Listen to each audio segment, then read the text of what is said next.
Composed paddling is a term that we regularly hear, and if you ask any established paddler, they will tell you about the importance of it. But what actually is it?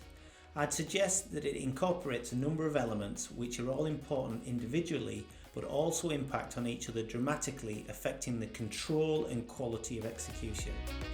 The three main contributors are not being over tight on your lines, both around the gate and between them.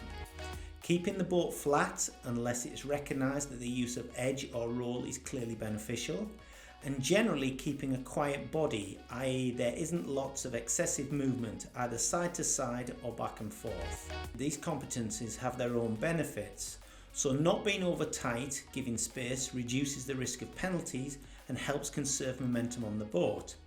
Keeping the boat flat helps in the predictability of the boat, especially in big white water, and a quiet body helps to keep the boat balanced, allowing the boat to run and the athlete to maintain control.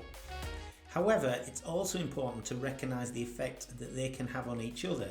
It's not an uncommon scenario to see an athlete not giving themselves enough space around the poles, so ending up ducking off them, catching edges, losing control, taking the penalty they were trying to avoid, deviating from the plan and making more mistakes.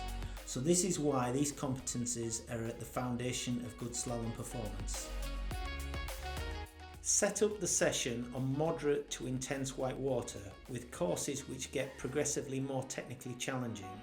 The stopwatch can also be introduced as a final challenge.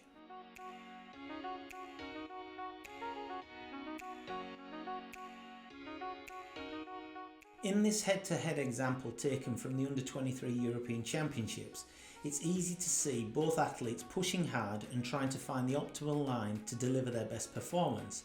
But it is clear that the athlete on the left, despite taking a similar tight line into the first up, struggles with his composure to maintain the flat boat, unlike his fellow competitor, and compromises momentum and exit line. A similar scenario is played out in the second up, where once again the combination of his tight line and lack of awareness of his edges, possibly in combination with his excess body movement on his sweep, results in a second mistake. The composure specifically related to the flat boat and appropriate amount of edge is again played out in the spin gate, where both athletes are challenged by the boils and unpredictable nature of the water.